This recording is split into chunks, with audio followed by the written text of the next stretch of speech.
और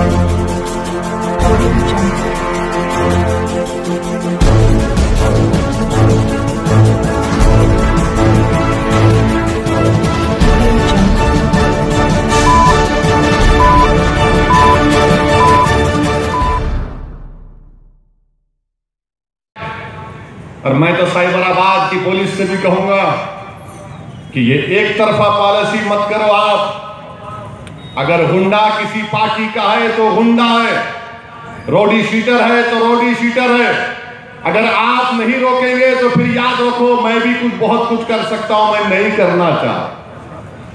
रोको, इन बच्चों को रोको, इन बच्चों को रोको। ये चेपिद्दी का शेरवा है, समझो मेरी बात को।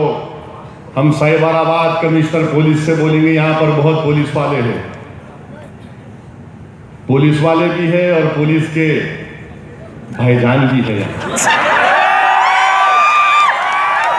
लिखो, पहुंचाओ उनको, समझाओ।